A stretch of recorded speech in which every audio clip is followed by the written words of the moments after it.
தயவு செய்து பயன்படுத்திக்கோங்க. ஃப்ரீ டெஸ்ட் ஒருத்தவங்க குடுக்குறாங்கன்னா, வேலை வெட்டி இல்லாம குடுக்கல.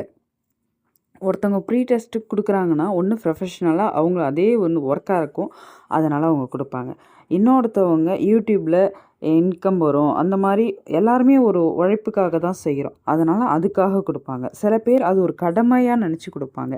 நான் ஃப்ரீ டெஸ்ட் குடுத்ததுக்கான காரணம், நான் பண்ண தப்ப நீங்க பண்ணக்கூடாது. ஒவ்வொரு தடவையும் டிஎன்பிஎஸ்சி உள்ளார போயிட்டு, வெளில வேலை கிடைக்காம வரம்போது, அதோட வலியும், வேதனையும் என்னன்னு எனக்கு புரியும். சரிங்களா? அதே தப்ப நீங்க பண்ணிடக்கூடாதுன்ற ஒரு காரணத்துக்காக மட்டும் தான் ஒவ்வொரு தடவையும் வாங்க சேர்ந்து பயணிப்போம் தான் என் வீடியோல நான் எப்பயுமே ஸ்டார்ட் பண்ணியிருப்பேன். நீங்க அந்த ஃப்ரீ டெஸ்ட்ட பயன்படுத்தாம சும்மா ஜாயின் பண்ணிட்டு டெலகிராம்ல கூட ஆட் பண்ணாம இருக்கீங்க. எனக்கு எவ்ளோ கோவம் வருது. நான் மறுபடியும் சொல்றேன். உங்களுக்கு எது தேவையோ அத சரியா பயன்படுத்திக்கோங்க. வர வாய்ப்புகள விட்றாதீங்க. இதுக்கு மேல உங்களுக்கு என்ன சொல்லணும்னு எனக்கு தெரியல சத்தியமா.